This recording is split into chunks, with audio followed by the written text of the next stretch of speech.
Hey everybody, welcome back to the channel. I have reviewed 4 Vanbanner watches over the years. Today I have for you number 5, and it is by far my favorite of the bunch.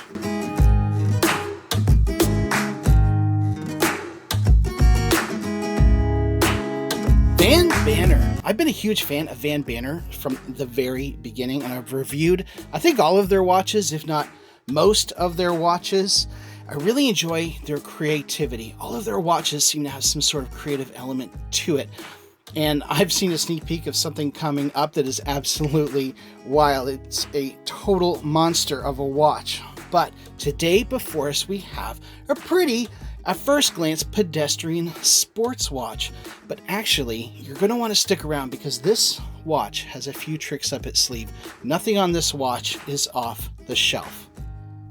First of all, we have this blue dial. Now, the blue dial is something that we've seen before in the Parking Master 2.0. In fact, I've got my version here with me, so you can see that the blue is pretty much the same kind of sunburst.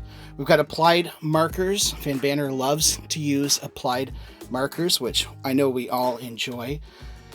At the very bottom, it says 10 ATM. It is a 100-meter water-resistant 10 Atmos sports watch, which means that you can wear this anywhere with confidence. Washing your hands, doing the dishes, you want to go for a swim, this thing has got you covered with its screw down crown and screw down case back. The hands are nicely done and filled with lume. This whole thing shines very, very bright for a sports watch. It's not a diver. It doesn't have to be the brightest thing on the planet. And often sports watches don't have a lot of places to put lume, but this thing here, it really shines brightly. That red seconds hand makes its way around nice and crisp. I would love to see the purple version with a white seconds hand. I think that would look amazing. Underneath the pinion, it says automatic, and this is a custom font. There's a little bit of a squale vibe to my mind in this, but it actually is someone who took the time to create this using calligraphy. They scanned it and they printed it on the dial. Above the pinion, below the 12, there's the Vanbanner logo. And at the 6, of course, 10 ATM. And I really like that 10 ATM at the bottom because it really sort of magnifies as you turn the watch with the curve of the dial. With the curve of the crystal. Speaking of that crystal, this is a really unique crystal on our hands. This is a dual curved sapphire crystal with AR coating on it, and it is very dynamic. It just exudes quality. Now, I want to talk about the case because the case is my favorite thing. It is very, very conforming to your wrist. It just melts onto your wrist. Now, I have an 8.5-inch wrist. I have a bigger wrist, so you can see it might look a little smaller on me, but this watch just really, really suits, I think, a variety of wrist sizes. You're going to be able to wear this if you have a 6.5-inch wrist, I think, and you're going to be able to wear this if, like me, you have an 8.5-inch wrist and you don't mind a watch that looks a little bit smaller.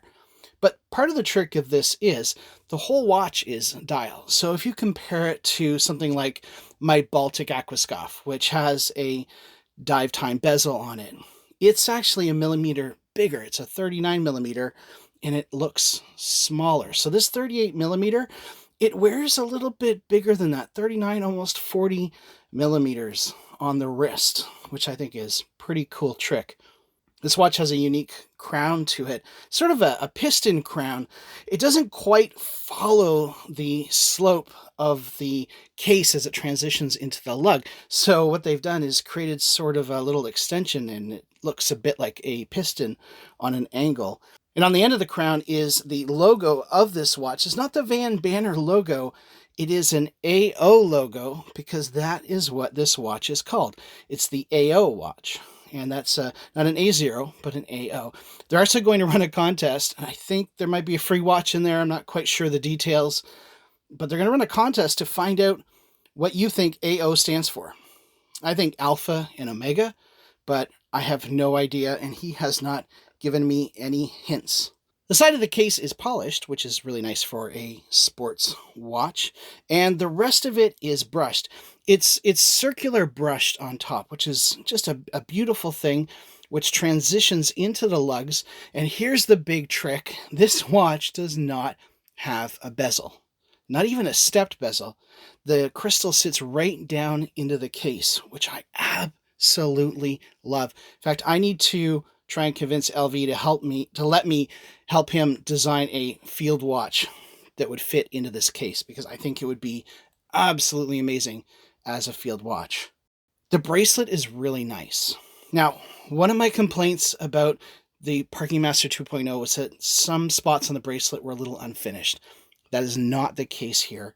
You have so many micro adjusts. You have the push button clasp with the fold over lock. Everything is milled. Everything is nice. It is polished on the sides and brushed on the top. It's a beautiful 3-link bracelet. I've been wearing this quite a bit, and it's barely even scuffed up. I really like on the clasp that it says Vanbanner along the edge of it. Really, really nicely done. A little bit unique, a little bit different, and I think it really adds a little something special to this watch. Well, what are my picks and my nitpicks? Well, I think I've already covered most of my picks.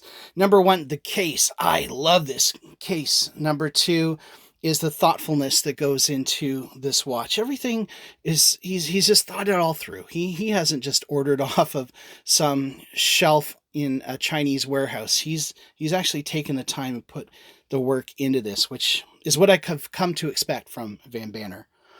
I really like the way it hugs my wrist. Between the bracelet and the case and the thinness of it all, I just really, really enjoy wearing this watch. Like I said, I'd like to see more iterations of this watch, especially a field watch, and I think you could even squeeze a pilot's watch out of this. And wouldn't it be cool if there was a 40 or 41 millimeter version of this case? Oh, I'd just absolutely love that. I think his choice of movement is also a positive thing. The Miyota 9039 is always a great movement in a watch at this price. The BGW9 lume on the dial and the C3 on the hands, always a great choice, just quality materials. This watch is actually pretty hefty too. It's got some weight to it, sized up for my 8.5-inch wrist. It measures in with some divers that I have. Part of that is because it has a metal movement retainer inside, so the movement isn't exactly the same size as the case, so you have to hold it in there somehow. They use a retainer, and you can choose a cheap plastic one that over time will become brittle and crack and break down, or a metal one. Metal one's a little bit heavier. This watch is a little bit heavier. It's not too heavy. It just feels just right on wrist. Very well balanced on the bracelet. Well, what are my nitpicks? On this watch, I don't know if I love the logo at 12. Not the location, but the logo itself with that beautiful scripted automatic font. I wasn't sure at first if I even liked that automatic font when I saw pictures. In person, I love it. I wonder if Vanbanner could have an alternate logo that would complement that kind of font. So you have the Vanbanner logo in a font, you have automatic in a certain font, and then 10 ATM in another kind of font. So I don't know, this is just a nitpick, but perhaps that could be tweaked in a future version. And you know what? I'm not sure how I feel about the crown at 4 o'clock.